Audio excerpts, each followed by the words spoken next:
亲爱的观众朋友们，大家好，欢迎大家收看天津卫视大型情感节目《爱情保卫战》。欢迎大家打开微信，搜索“爱情保卫战”官微视频号，并且添加关注。每天晚上8点到10点，我们会开直播，我们的情感导师都会在线帮您答疑解惑，欢迎大家和我们连麦。好，接下来我们一起来认识今天来到节目的几位情感导师。大家好，我是于波红。在爱情中遇到爱你的人，要学会感恩；遇到你爱的人，要学会付出。大家好，我是吕阳。这世上哪有不需要缝缝补补的爱情？学会给幸福穿针引线才是最重要的。大家好，我是珊娜。婚姻的终极浪漫呢，就是将平凡的日子酿成醇厚的美酒。大家好，我是雷鸣。婚姻存续的关键不是爱情，而是相处舒服。大家好，我是新唐米娜，愿大家相爱容易，相处不难。那接下来呢，让我们掌声欢迎今天来到节目求助的2组嘉宾登场，欢迎他们。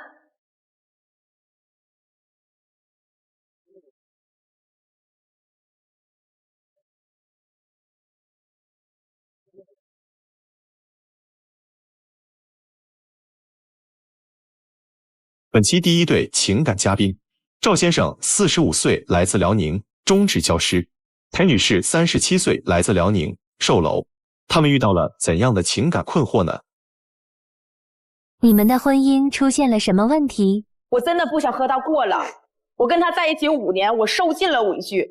如今我不想和他过了，他却让我净身出户，凭什么？我那说的不都是气话吗？我们本身就是2婚，能走到一起挺不容易的。我不希望我们说分开就分开，不分开他得对我好啊！我想要个孩子，他不配合，他父母刁难我，他不维护，这让我怎么和他过下去？夹在父母和他之间，我也挺为难的。我已经为他改变很多了，可他还是不满意，我也不知道该怎么办了。哎呦，这一听下来，这感觉刚5年的婚姻就一地鸡毛。我们先问一些基本的情况啊，就2个人都是第2次婚姻是吗？对。之前的那一段婚姻都有孩子吗？我有一个女孩，在我前夫那儿。您呢，先生？我有个男孩，跟我。那现在就是跟你们俩一起生活吗？没有，就是他现在跟他爷爷奶奶在一起生活。哦，我听下来，在短片里面大概说了几个点，就女士有不想过的想法，然后呢也有想要孩子，然后听出来跟婆家的关系好像也有裂痕。那咱从哪开始说？是这样，老师，我来说吧。行，我觉得我跟他在一起5年，我受了太多的委屈，在这段婚姻我就是被骗了，他从来都没有在乎过我。你上来说这些有用吗？是这样的，老师，我跟你说，我们俩在一起5年，我刚是准备想跟他在一起结婚的时候，我跟他说，我从来不要求你任何，我不管你要房子，也不管你要车，我也不要彩礼，我就有一个要求，我说我想要个孩子。因为我是离婚的，我那孩子给我前夫了，我觉得这是我一生最大的遗憾。他也答应我了，当时，然后我俩结完婚以后，大概在半年左右，还挺好，怀了一个孩子。然后在那个孩子4个多月的时候，那个孩子就出现了问题。后来那个孩子就没有保住，在医院就做掉了。做掉期间，我在住院呢，整整在医院待了7天。他第3天骗我说他回家去给我做饭，结果他去球场踢球了。这事儿都过去多久了？你这事儿有意义吗？各位老师，这事儿是这么回事儿。其实我在医院护理他有3天到4天了。其实是个小产，我感觉自己身体小产很疲惫。你知道那个孩子都4个多月了，他都已经成型了。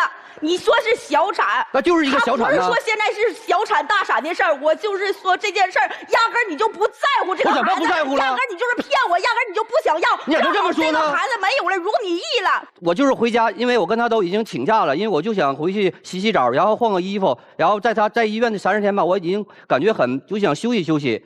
然后呢，就是我也跟他已经说时间了，我说就2个点到2个半点的时间，可能就是我回来晚一点的话，我跟他也说了。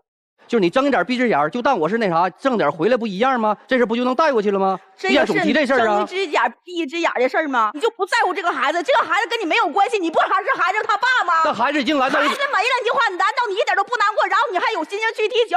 老师，我觉得他就是在骗我，他就不想要孩子。你为什么现在就这么肯定的说他不想要孩子？你们这个孩子没了，是不是还可以再要一个呢？对吧？你的身体没有问题是吧？这个孩子没了之后，好多年一直也没有怀上。然后的话，我就寻思自己去医院去检查检查，对吧？咱们有问题，身体有问题调理呀，对吧？那个去检查，结果那大夫说我没有啥问题，说了看看让你的爱人过来的话来医院检查，配合一下。结果我回去跟他说，让他去医院检查，他一直在拖我，告诉我没有时间，然后他一直现在都不配合我。我觉得他现在就是不想要这个孩子。您现在可以就是打开天窗说亮话，这孩子到底要还是不要？我真不想要了，我累。行，因为在片子里面也说到，说好像跟婆婆和公公这个之间的关系也有一些问题。当时就是我不后来小产了嘛，回家就是在医院住了7天，然后的话回家养身体，就是在这1个月当中。他的父母从来没有给我打过一个电话，哪怕来看我一眼都没有。我妈那个头天晚上去没去咱老房子？去没咱家？我姨是不是也去了？那给你拿没拿钱？是不是给你拿5000块钱？拿钱就能解决问题吗？你觉得话钱是万能的，所有的话事情将来都能拿钱解决。那你也不能说将来有一天一天也没看你啊！你父母有病了，我给他打点钱，这样式的话你干吗？你做儿女能这样做吗？你能这样做吗？咱确认一个事实啊，公婆是有去看你，是吗？没有去看，就是在我住院的前几天，然后的话来家里面，和我姨来的，就是他跟他姨来的，但是医院一次都没去过，医院没有去过。另外，您的公婆希望你们2个人有一个自己的孩子吗？是这样，老师，我跟你讲一下吧。因为我跟他在一起的时候，他父母就不怎么太认可我。他是有工作的，有文化，觉得话我们的话属于那种门不当户不对。明白。然后的话，我们接触的就是特别少。你其实是在你自己觉得在这个家里面是你没有被得到重视，对吧？因为一开始就反对你进门，是这个意思，对吧？对。那后面有什么事儿让你对婆婆公公这么失望呢？然后去年年底的时候，他母亲生病了，因为他出差了。我作为儿媳妇，我觉得我应该做的，然后我就去了。去了的话，当天我就忙上忙下办理那个住院手续。然后在住院的将近1个月时间，我每日1日3餐在照顾给他做饭，给他送饭。就有一天，我认为病人了需要补充营养，然后就做了一锅排骨汤，然后拿去。结果他父亲告诉我，这个排骨汤不适合他母亲，说了这个东西太油腻了，然后当着全病房人的面指责我。当时我特别难过，因为我妈就是轻微那种脑梗，就得吃清淡的。他做那东西吧，可能就是不适合他，就是恢复啊，或者啥，可能就是说话不那么婉转，就是坦正不跟他说，你别做那啥，你妈也不爱吃这些东西，但是他心里边他就没有这承受能力，而且比较挑剔，真的就是说你对我父母咋样，我心里是最有当时你没有在医院。他说的那话的那种语气啊，那种表情，压根就不是这样的。我压根嫁到你家里面那天，你父母就没有认可我，压根就没瞧得起我，压根就没有把我当人。那我能说啥？你说我能说啥？你说那边是我父母，这边是你，你说我怎么办？从来我认为的话，他父母真的是老师没有把我当成一家人。前大概1、2年吧，他有个表妹说去他家做客，就是让他晚上去过去吃饭，他就给我打电话，现在父母年纪大了，让我帮忙去做饭。我说行。我大中午就去了，我忙了一下午，做了一桌饭。结果呢，你母亲看到你们回来，就给你们安排位置，你坐哪儿，他坐哪儿。唯独的话，我站在一边的，所有的话都摆上，你们准备吃饭的时候，我站在一边，你都已经坐那儿了。作为你，对吧？你母亲没看到，你父亲没看到，对吧？你怎么能好意思坐那儿，然后准备吃饭，然后把我晾在一边呢？你为啥的话，你不的话站起来，把你那个位置让给我呢？这有啥关系吗？哎，你咋不说？你上班的时候早餐，我妈是不是夏天的时候湿马哈溜的给你做烙馅饼？你想吃啥不给你做呀？那是因为你上班，知道吗？你妈的话你不上班啊？你上班，你妈的话去喊你，然后的话带着把我的话叫着。我去过你家几次啊？压根的话，你父母的话就没有把我当成一家人。如果把我当成一家人的时候，我就想问问，咱俩那个买房子的时候，你父亲能说那句话吗？说啥了？父亲说啥了？我俩前几年的话是这样的，我俩不有过一段婚姻吗？我俩结婚之前，我有个房子，他有个房子，都是小房子。然后我就寻思生活质量好一点，我就跟他商量，咱俩把那个房子卖了，然后换个大的。刚开始他答应我了，结果呢，他父亲大概是这个原话啊，你俩现在是最好的状态，如果的话2个房子换成1个了，将来要过不长要离婚了，这个财产没法分。但是老师就是结果，我俩还是买房子了呀。对，最后我对呀，这个结果还达成了，我俩没有拉任何饥荒，房子也买了，父母没拉饥荒吗？拉饥荒咱也还上了，慢慢的呀。装修的时候你父母怎么做的呀？他帮衬过咱们吗？后来的话，这不涉及到装修吗？装修的时候就是兜里面也没有什么钱了，然后的话，他家里面有个那个多余的房子，我就跟他商量，我说不行的话，把那个房子没住，我说的话卖掉，帮衬咱一下，将来咱有钱了再还了，怎么的。因为我做房地产销售的，我就跟我有个朋友说了，后来的话，那个朋友通过你联系你父亲的，然后你父亲后来咋跟他说的？这个房子不能卖，要给他孙子留着。结果呢，这个没啥问题，我觉得这是人家家的东西。但是是这样的，这个事儿是没啥问题。然后在这个期间，我们不有那个空档吗？这个房子卖了以后，然后那个房子没有买呢，中间我们需要租房子住。跟他那个商量，我说那不行，你家那房子空着呢。我说你话咱俩过去住的，不长时间，他父亲就把这个房子给租出去了。我认为的话，他父亲就是害怕，在防着我。我跟他儿子，我是个外人搬进去了，是不是会霸占他的房子？其实我都没有那个想法。防人之心不可无，老一辈心里可能会想的有些多。在我这块认为，他父母就没有把我当成一家人，压根就没有，真的是没有瞧得起我。他父母的话，就是希望他能够跟他前妻在一起，能够付出。为啥总提这事儿呢？这话从何而来？因为他孩子比较大了。上高中了，比较叛逆一个小男孩然后吧，有段时间的话就不想上学了，有点叛逆。他父亲就每天给他打电话，就跟他打电话说了啊，你需要跟那个就是他前妻啊，需要见面啊，多多沟通这孩子这个问题。然后最让我接受不了的，他前妻而且的话半夜还给他发消息打电话去沟通孩子这个问题，我就不明白啥事儿的话你不能的话，你一整天的白天不能沟通，需要大半夜沟通呢？那个信息是不是让你看了？他们2个人经常见面吗？就是那段时间经常见面，后来的话就是因为孩子那会儿是不是青春叛逆期，所以他们2个人经常见面。你看到信息，他们2个人除了沟通孩子的事儿，说了其他的话吗？那个确实没有啊。你跟前夫见面吗？你们2个人是关系很恶劣的那种，就坚决不见的，还是说那你看孩子非常恶劣？那你看孩子呢？孩子看，我跟他爷爷奶奶就是有联系。是因为你是这样的模式，所以你觉得你丈夫的模式不妥，因为他的模式跟你的模式不同，所以你会觉得他的模式不妥，对吧？就为了避嫌，我就是基本上就是没有啥社交，也没有啥那啥。比如说我是一个体育老师，我就喜欢踢足球，但慢慢的这个圈子也缩小了。为啥不让你踢球？踢球上因为我有阴影，所以说才不让你踢球。这都过去多长时间了？我不让你踢球吗？这就过去多长时间？你这事还找不出来吗？你还说你圈子缩小了，你圈子缩小了，你还有圈子呢？我嫁到你这个城市，我都压根我就没有圈子在这里，连个朋友亲戚都是不在这个地方。你是为了他换了个城市吗？对，我都没有圈子，我需要的是他更多的能来陪伴我。然后他说我不让他社交了，咱社交可以，但是你得有度。你去年的时候，你同学聚会，我行，我说让你去了，结果呢，他吃饭喝酒去唱歌了，回家喝多了，摔那沟里去了。当时我特别生气。但是老师，我每次聚会，我都先问他时间，请假不就请假制度我都有，而且我说你能不能去，我都带他一起去啊。你想说明的就是为他放弃了很多自己的以前的一些生活方式。对。我想问一下，你们2个人跟彼此孩子的关系怎么样？他的儿子你们应该是可以经常见面的，对吧？你的女儿你大概多久见一次？他有见过你的女儿吗？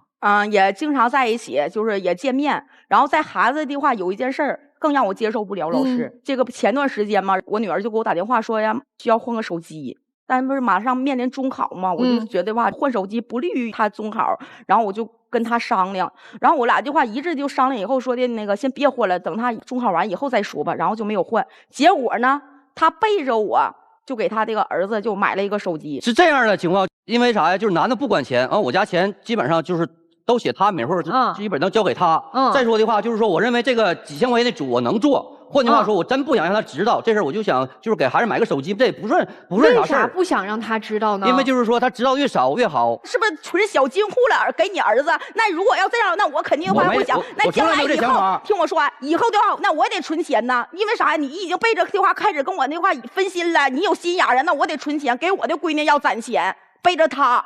那如果这样继续下去，咱俩这日子的话没法过。在短片里面，你的态度非常的坚决，你说我不想过了，然后但是你说让你特别伤心的是，你老公跟你说你要不想过，你就净身出户。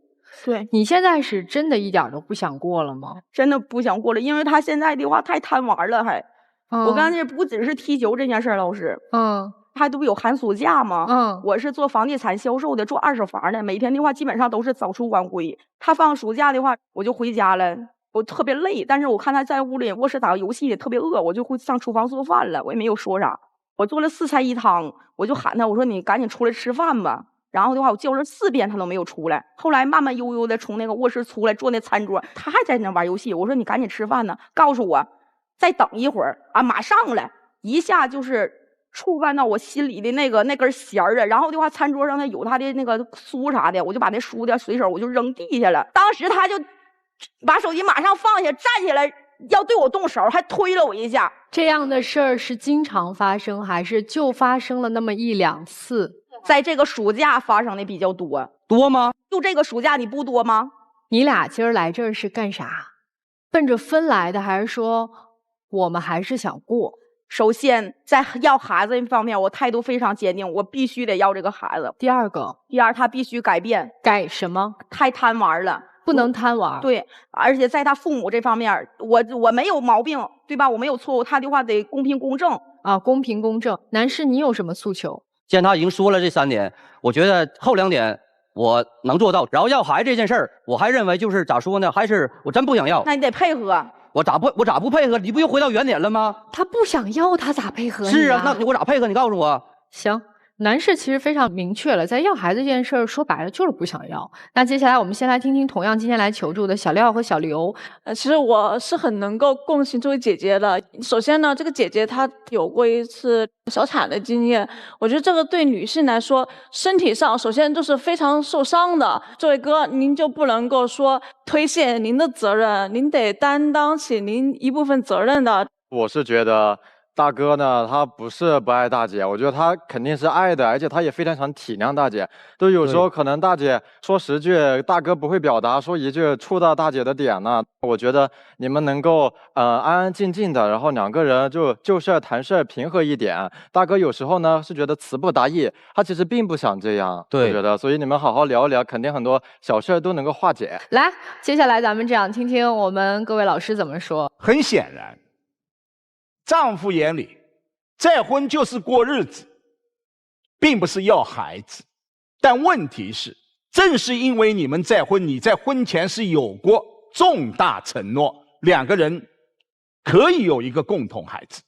尤其是你的父母，他们其实和您的想法是一样的，不想要这个孩子，但是潜意识当中是看不起这个媳妇。我坐下了，我的妻子站在边上。我一定会站起来，我把自己的位置让给自己的妻子，宁愿我站，这就是一种态度。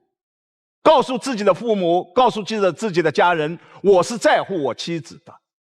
你安然地坐在那里，让她站在那里，你也在告诉你的父母，这个女人随便可以欺负。你给孩子买手机，告诉他一下又怎么了？对，你会反对吗？不会。我坚信你不会反对。所以你们2个人现在是意识上的问题。我认为第一个问题，2个人慎重的商量，都值得尊重。但是做丈夫的多考量一点妻子的感受，相互尊重，多为对方想想，日子是过得下去的。我这么跟你说啊，我觉得你真的是不懂她。你不懂一个女人失去一个怀孕当中的小生命那种流产对于她的那种创伤性的痛苦。对你来说就这点事儿还过不去吗？你过得去，她过不去。她不仅是悲伤，不仅是痛苦，她还有着特别无时无刻不在的自责。他认为自己一定是在哪个环节没有做好，他需要得到的支持。你要知道，在整个他的这个讲述里，我没有听到他有一个人影的后援团，包括他的父母都没出现，也没有朋友。他背井离乡的到达了你的城市，这个背后得是什么样啊？那个孩子于他而言，也许是在这个城市当中唯一可以让他觉得有相依为命理由的一个存在，没有，所以他只能去抓你，你又抓不住，因为你觉得这点事儿有什么大不了的。女士，他不一定看不起你，但你一定看不起你自己。是你在反复陈述着，我没有什么学历，没有什么文化，我也没有一份正经的工作，是你在不停的去强化自己身上的这些标签。但是我觉得，如果你这些标签在他的眼里都是事儿的话，他不会选你。你选择了一个背井离乡的爱情，到这个城市当中，你必须要有一种底气。这个底气不是他爱你，而是你要相信你自己有在一个陌生的土壤当中去安营扎寨、扎根立足的本事。你没有提你上一段感情，但我感觉到你在上一段感情当中，你被夺走的东西太多了。所以你在这段感情当中，你所有想要的，获得的支持也好，获得的理解也好，获得的这种哪怕是一些很温暖的细节也好，你要的东西都是一点，我上一段欠我的，夺走我的，我要在这段感情当中，我都攥在自己的手里，这个防备心太强了。所以你要看一看，在这段感情当中，你是先活出你自己，然后再去说，在这个婚姻里，我要谈一段对等的关系，不是说要孩子是最重要的。因为至少现在你的心智和你现在的情绪，你要了孩子，你得产后抑郁的状况可能也会有概率，那又是一个非常漫长、痛苦且折磨的过程。你把自己调整好了，你才有可能让自己很幸福的度过人生下一个阶段。但是你一定要把他的伤学会放大了去看，而不要轻描淡写。二婚难吗？难，真的难。你俩都没有那个能力，也没有那个承受力去感受第二次婚姻带给你们的这些困难问题，因为你们解决不了。你们两个人刚才在台上那种情绪的失控，就是都在抱怨，都在指责，你们没有任何在解决问题的方法。在你们两个人当中，现在已经看不到爱了。情分被消耗殆尽的时候，缘分可能就走到了尽头。就只剩彼此伤害和彼此指责的时候，这日子真的挺难过的。而且从男士这个角度来说，很明显的，你确实对他有二心。你的二心并不是说你外面有其他的女人，你的二心是你没把他当成一家人。但我觉得你们的关系到现在，问题最大的在你，裴女士，你已经完全失去自我了。你把你自己所有的伤痛、内心的创伤全部都压在这个男人身上，需要他来帮你去疗愈。你错了，你不能陪你的女儿，不是他造成的。而你生孩子的目的是什么？目的是弥补我现在不能时时刻刻陪在女儿的身边，弥补我想要当妈妈的那种欲望。那难道他是个工具人吗？所以我要是个男人，我也不跟你要孩子啊。他可以温暖你，但他治愈不了你。你的自卑和敏感让你在这个家没有办法融进去。你当时结婚的时候就知道你们两个人的差距，你当时结婚的时候就知道他的父母对你是不满意的，在阻拦你们的婚姻，你为什么还要一头扎进去呢？你对于这个婚姻和对于你自己都抱有过高的期待。当你发现这件事情无法改变的时候，就不要再抱怨。你自己调整你的心态，忍不了就走，擦干眼泪，日子能过就过，过不了没什么大不了的。一个32岁的这么一个女性，人家本来有大把机会再当妈妈的，对不对？对。你答应人家了，对不对？答应了。你把人家耗到37了，今儿往这儿一站，我就不要孩子，合适吗？不合适。您也知道不合适。对。那好嘞。还让他净身出户吗？我收回了，收回了哈。对，裴女士听明白了吗？听明白，老师。我再跟您聊这事儿，咱们讲理讲完了是吧？咱们得讲现实。就你们夫妻俩现在这状态，你们俩想要一孩子，你们俩得多恨那孩子呀！裴女士，您觉得呢？确实是吧？就是您二位啊，对于第二次婚姻，你们的预期根本就不一样。你是想找一半儿，妊娠不顺利，我在医院陪你几天，你让我出去踢场球，咱是一半儿。裴女士可是来投奔一个家。所以我得跟你把房混同，所以我得跟你要一个孩子，所以你们家得给我地位。就你们俩对婚姻这个初始预期，二位觉得合适吗？不合适，不合适吧？所以初始预期就不合适，你们俩还打算吵到哪天？咱都这岁数了，何苦呢？所以我就想，您当初把人坑进这门来了，就别说那绝情的话。该给人家的给人家，该多补偿补偿点儿，或者呢，您能搞定自己爹妈，或者呢，裴女士，您对这个家庭的其他成员别再抱那么大的期望，咱们调整一下初始预期，看还能不能往下过。我觉得二位继续下去难度比较高，为什么呢？初始那天他就不合适，他就不对。他就没揣着真心，他就没说话算数。我觉得一早的时候是动了真心的。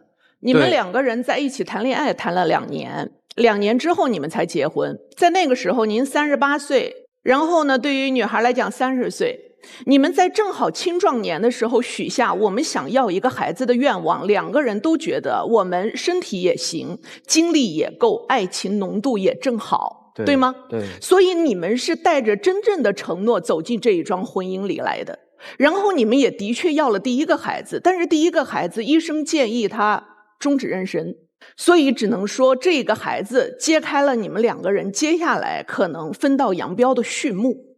从这一刻，妻子有了抱怨和你欠了我这种思想开始发生的。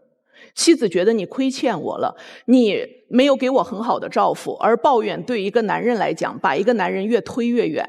慢慢的，你们两个人已经不再看彼此身上有什么可爱的地方，而是都说你看看你亏了我什么，你欠了我什么，你对不住我。你们希望靠指责对方，使对方歉疚，来使对方更爱自己，更补偿自己。但是这个真的就像海浪一样，一浪一浪的把它越推越远，越推越远。对于丈夫来讲，随着时间的推移，一方面年纪越来越大了，另一方面心里有没有一丝念头，就是无论娶了谁，结果都一样。女人不尽如人意的时候都会吵吵，女人都在翻旧账，女人都在抱怨，不用再勉强了。友好的说分手吧。45岁的您不想要孩子的心是真切的，37岁的您生活一切都可以从头再来，在这个时候离了婚，和平分手，然后再相亲，再认识人的时候，我们一上来就说好，我希望有一个共同的孩子，否则我不愿意组建家庭，这样大家都还有一线生机。那接下来的时间，我们就两组嘉宾交换一下位置。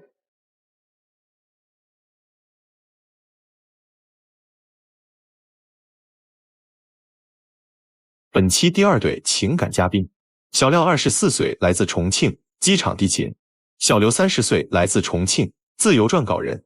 他们遇到了怎样的感情问题呢？你来参加节目的目的是什么？我今天来就想向他再求一次婚，希望他可以答应我。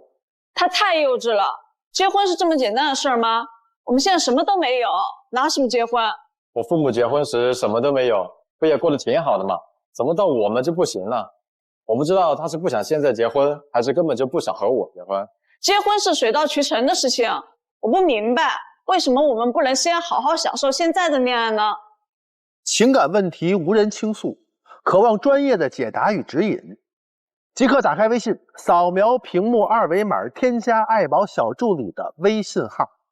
每天晚8点，微信视频号官方直播间，资深情感导师暖心陪伴。前100名添加的朋友还可以免费领取情感沟通课。让我们祝您解锁生活幸福秘籍。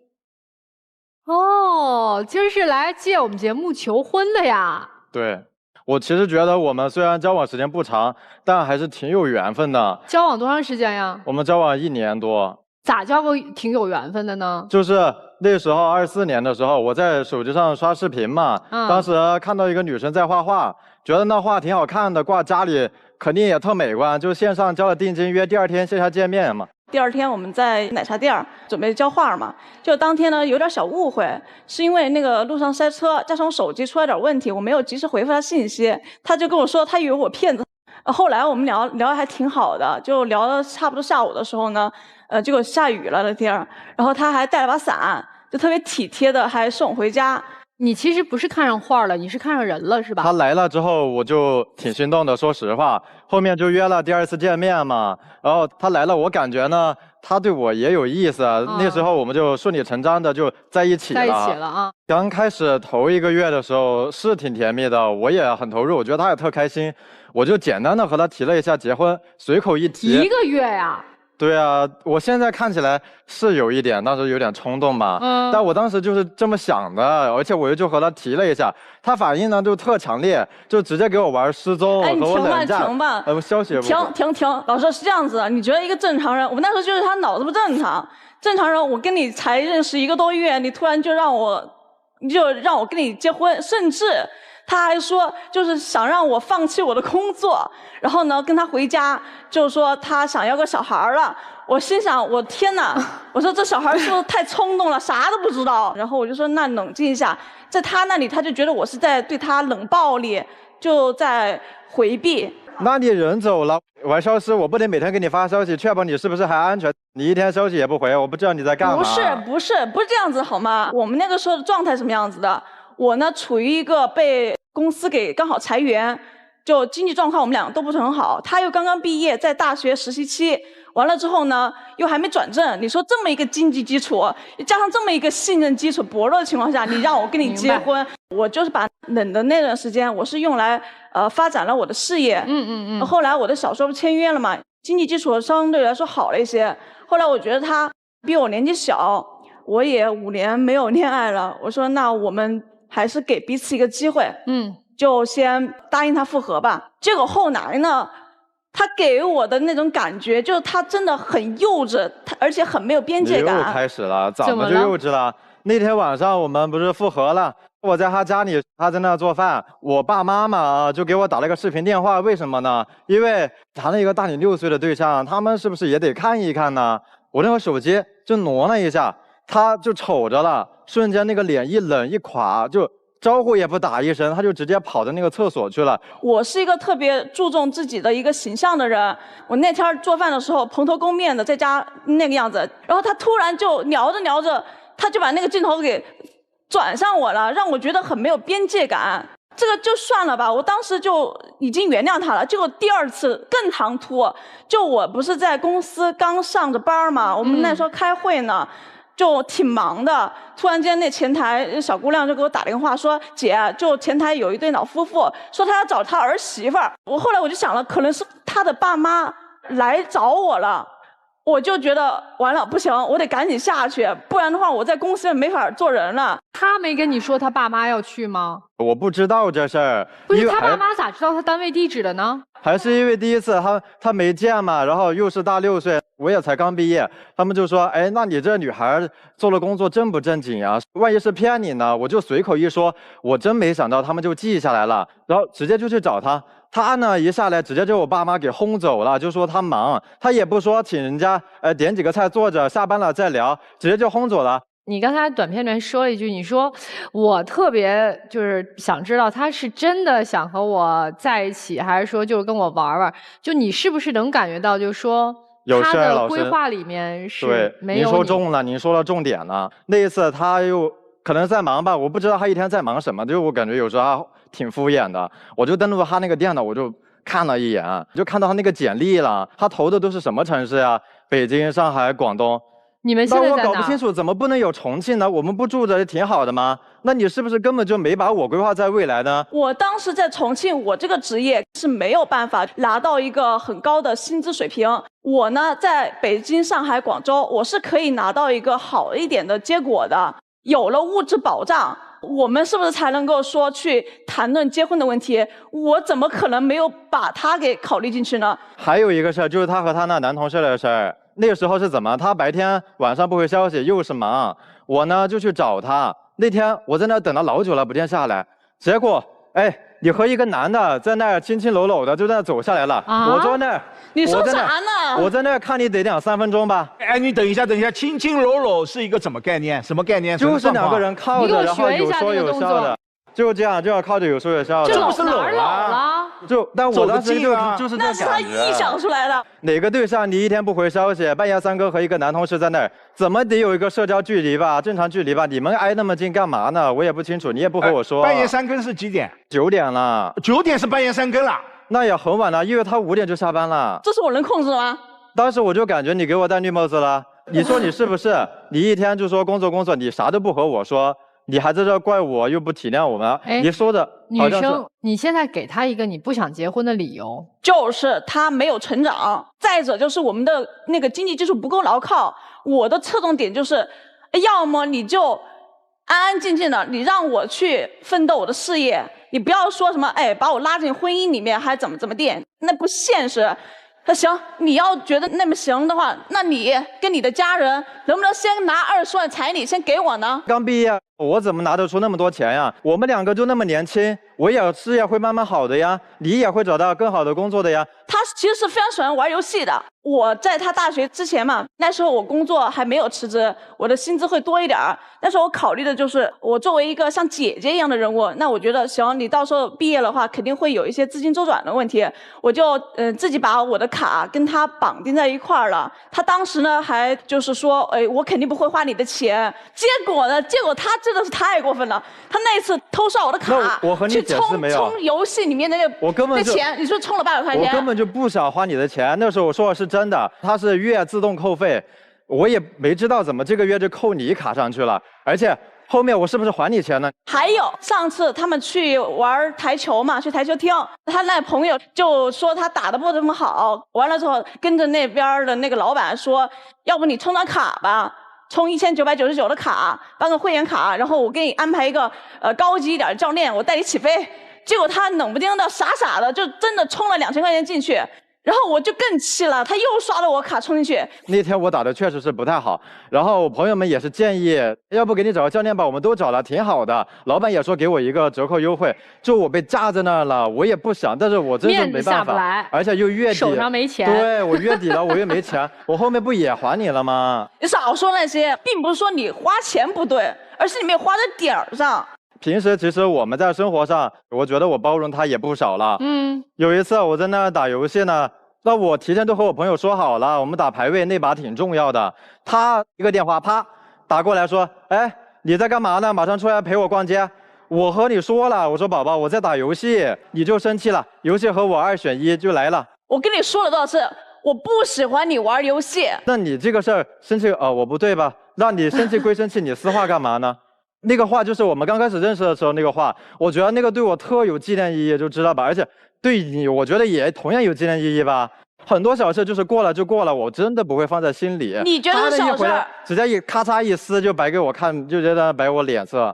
因为我看不见你跟我在一块儿，中间是有成长的。第一，我现在30岁了，我要在你身上花更多的时间去陪着你成长，陪着你长大。我后面的话，我要是比如说我回归家庭了，我给你生孩子去了，然后又没有经济基础，你那时候在职场上面越来越好，越来越好，然后到时候刚毕业的小姑娘，你要跟她眉来眼去，你是不是要开始嫌弃我了？你现在考虑的就是你当下的问题，你有没有考虑过之后，因为我的年纪上去了，我的安全感谁给我呢？你的安全感，那我现在结婚不给你吗？你还说那个，那你还有就是之前我们俩，你又在那玩冷战呢。我在你们家叫你发消息，你也不回，你还怪我拿个大喇叭在楼下叫你，让你丢面子了。他说这个事儿我就来气，他拿着一个喇叭在楼下喊我的名字，扰民了，人家都要投诉我了。那时候我就相当于逼着我下去找他，我没办法了。今天你俩来这儿主要的一个目的就是谈结婚的这件事儿。对，老婆，你愿不愿意给我一个机会？你说的我都会改，就你要是不满意，我都愿意为你去努力工作，去约束自己。我希望你以后也不要再冷战什么之类的，因为我也受不了。你要的我都会努力，尽最大能力给你的，你只要别不理我就可以了。能不能给我一个机会？第一，我不是说没有给你机会，然后呢，我也并不是说我一定要给你经济压力，因为我知道你年纪比我小，你未来成长空间也会很大。我为什么控制你玩游戏的时间？非常反对，因为我希望你能够把更多的时间放在你的成长上，放在工作上。那我不是在改吗？但是你这一年，我的确没有看到你成长的空间，你知道吗？虽然我知道你其实你性格很好，当时我跟你在一起也是觉得你跟我同龄人。姑娘，您先让这男孩站起来行吗？他一直跪着单膝跪地求婚，哪有这么求的？这在训儿子呢嘛！所以这就相当于求完了，人没同意，还是被数了一顿。你说你干啥呀？那我喜欢他呀。你求婚准备戒指了吗？没有啊，他没同意嘛。你怎么知道他会不同意啊？因为他没给我准数呀，他给我准数我就会背了。哎，你出门逛街你不带钱，你说因为我不确定那玩意儿卖不卖，然后你打算到店里抢。没。然后老板告诉你卖，你再回头拿钱；姑娘告诉你嫁，你再回头买戒指。来，我们先问问哥哥姐姐，你们觉得他俩能结得成吗？我不看好他俩。为啥呀？因为老弟你还得升级打怪，继续加油。他这个时间没有确定性，咱就把自己强大了。我觉得吧，他也不是说也没有可能。这个老弟吧，就是你有点过于着急了。因为这个婚姻吧，俗话说爱情的坟墓，我已经2次婚姻了。以我过来人的这个经验，进2次坟墓了都。老弟，我需要你们得耐心一点，然后的话去再多了解。好，谢谢2位啊。来，接下来我们听听各位老师们怎么说。男生，你刚才口口声声想和他走进婚姻，对，你对他有点崇拜吧？有，我觉得他其实也很好的。对呀，其实你对他的爱更多的是崇拜。女生，你对他的最大的感受是听话，而不是爱情。你刚才说他幼稚，他才24岁，刚刚走进职场，根基不深，经济浅薄，为人稚嫩，这就是他的标签。如果我们拿这2个事情说事，那很显然不是爱情。明白无误的告诉他吧，你和他是没有未来的，你是不可能选择这个男生。你再不明白的告诉他，他不是拿个大喇叭，甚至还会做出更极端的事情，这就是幼稚。你难道1年多了不应该为他想想吗？所以今天明白的告诉他，我和你没有未来。我觉得你应该身边不乏优秀的追求者，但是我很想问一问，能够真正和你在此刻谈婚论嫁的，又能在你需要的时候永远带给你情绪价值的，有多少？其实相对来说不多的。他是不是你的优选？我觉得培养过后是可以的。你培养不了，因为你就不是一个目标清晰的引领者。你们2个人之间不是你培养他，而是你和他一起相扶持着向前走。你要看到他能扶持你的地方，他需要成长，但这个成长是需要成本，也需要代价。你真的是找了一个好看的又听话的弟弟，他在用自己很朴素的感情去跟你说，你就是我想要去寻找的那个人。但是我没有办法在现在立刻去追赶上你身边那些人你要的那个标准。幸福这个东西没有标准答案，不要看着别人的生活去定义我的标准。不是说我在我的这个爱情里得到我所有想要的一切，我就拿到一个满分了，而是你能够看得到你正在拥有的这一切，你才能够给你的爱情打个高分。首先，小刘，就是你不跟人家结婚的这个借口太渣了，你就不如直接告诉他，你只能给我提供情绪价值。但是我需要一个既能给我提供情绪价值、顺从听话的弟弟，我还需要这个弟弟特别强大，物质经济基础一样不差。你要求一个24岁的男孩要月入过万，要给你提供物质和经济的基础，那怎么可能啊？那说白了，你现在不愿意放手的唯一原因就是还没遇到更好的、更合适的。为啥投简历往北京、上海、深圳投啊？因为那边的可能性更多呀，除了工作的机会，还有恋爱的机会呀。这没有什么，但是你不说。你吊着，你又不承认我吊着，这就有点不对了。你为什么想要一直维持恋爱的关系？因为弟弟确实不错，乖呀，听话呀，对吧？你看一直跪在那儿唯唯诺诺的样子，哪个女人心里面不觉得啊，我就是女王？这种爽感确实是。所以我觉得你清清楚楚、明明白白的告诉他，我只想和你谈恋爱，我从没想过跟你结婚，因为你根本不是我结婚的人选。但是如果你还愿意跟我谈，我可以继续跟你谈。跟小廖啊，我们的人生就像这张拼图一样，我们拼图的时候会先拼4个角。我们的人生里面有工作的选项，有家人的选项，有朋友的选项，有自己的爱好，比如你的游戏。在拼图的最中间这一块，你现在是把爱人这张拼图放在了你自己人生拼图的最中间，但是在他的人生拼图当中，他是把自己放在了他的拼图中间。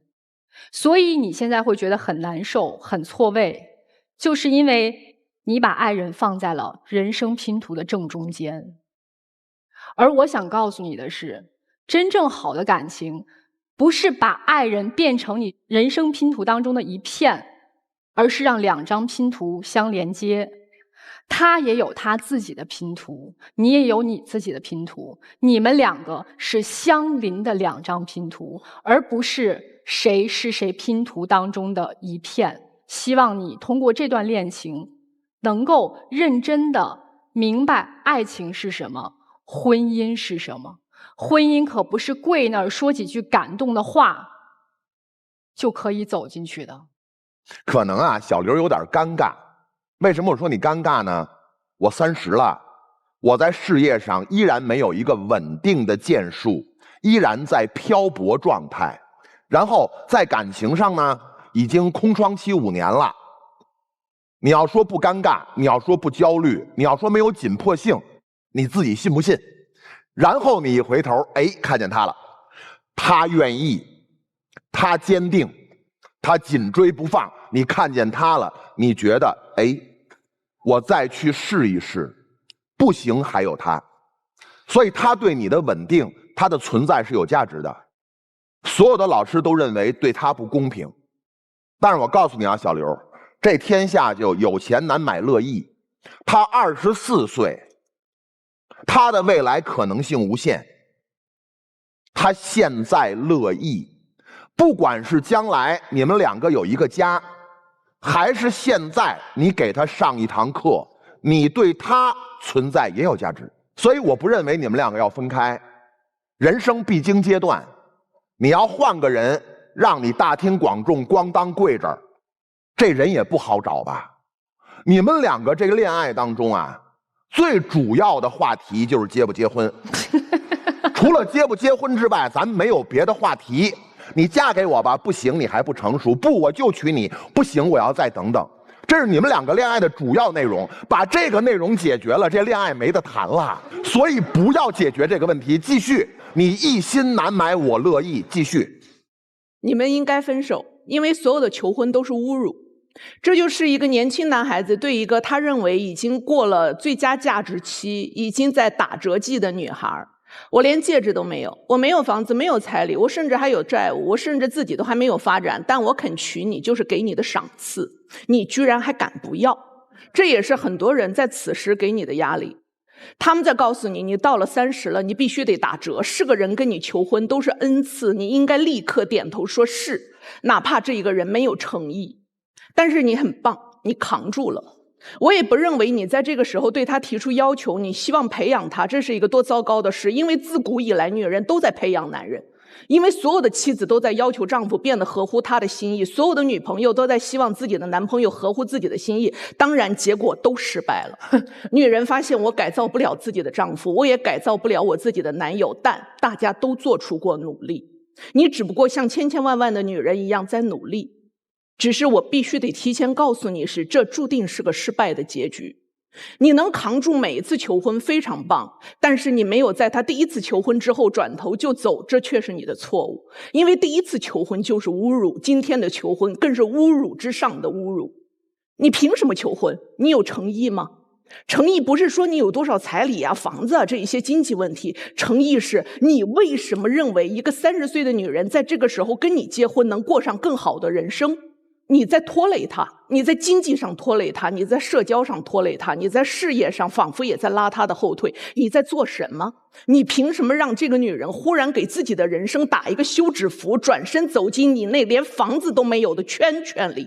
你有什么？除了你是个男的，除了你到了适婚年纪，而你最要命的是，你做人没有边界感，你父母做人没有边界感，你嫁给这样的家庭，你接下来的人生不可能有好日子。姑娘，她父母但凡有一点边界感，就不会连面都没有见过，跑到女孩单位去说这是我儿媳，这叫什么？这叫败坏名誉。所以必须分手，姑娘。现在你们非常不适合进入到婚姻。结婚是要干嘛？是要组建一个家庭，是找到一个足够成熟有力，能够跟你一起对抗人生风雨的人，而不是他是你的风雨。但现在他毫无疑问是你的风雨。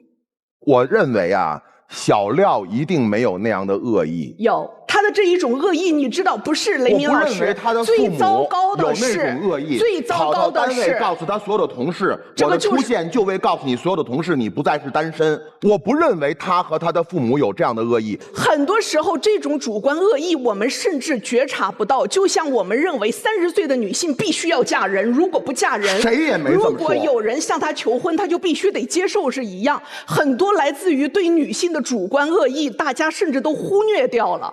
如果我的女儿，她的男朋友的父母忽然跑到她单位去，告诉人人我要见我儿媳妇儿，是被他忽悠的，是被他忽悠的。再被忽悠，也应该先问清楚。你可以说我要叫这个小张、小王、小李下来，这个女孩我们熟人，而不是告诉同事我要见我儿媳妇儿。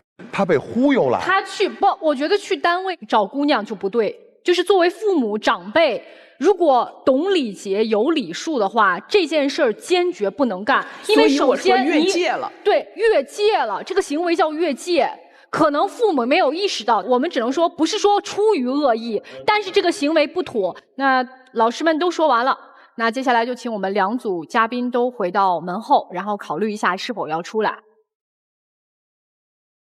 好的，电视机前的观众朋友们，您也可以登录优酷视频、腾讯视频收看节目的完整内容。打开微信，搜索“爱情保卫战”官微视频号，并且添加关注。每天晚上8点到10点呢，我们会开直播，我们的情感导师会在线帮您答疑解惑，欢迎大家和我们连线。好，那接下来我们一起来看看我们今天第1组嘉宾啊，他们2个人是否会选择出来。来，3、2、1，请开门。我认为他出来的可能性很大。他俩应该是会出来。对，这个男生是很有触动的。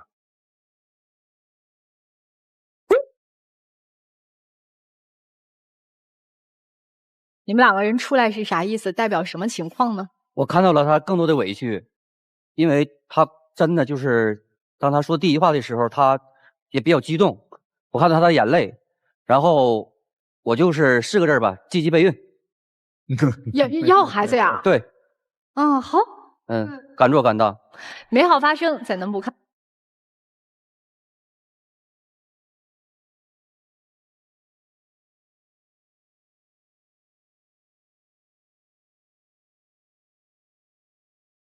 谢谢你们来到我们的节目啊！祝你们幸福。谢谢各位老师，谢谢老师，再见。赶快回去做这个孕前检查哈。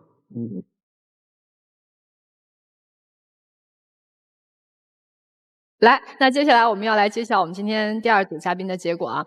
在开门之前呢，要提醒一下，如果大家有情感困惑，想要来到爱情保卫战，参与节目的方式很简单，大家只要登录微信搜索“爱情保卫战”官微的公众号、视频号和我们取得联系就可以了。记着，我们不收取任何的报名费，小心被骗。接下来我们一起开门看答案。3、2、1，请开门。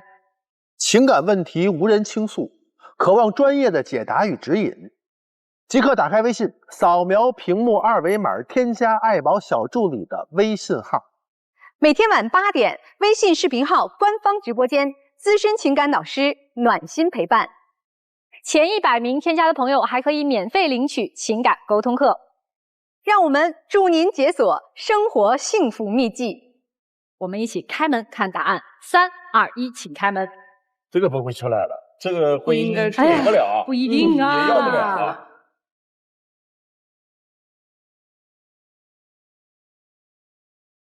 今天可能也是给他们2个人彼此心中对这个感情有一个重新的认知。那不管怎么样，希望他们2个人接下来都能够幸福的生活。非常感谢大家收看我们这一期的爱情保卫战，我们下期再见。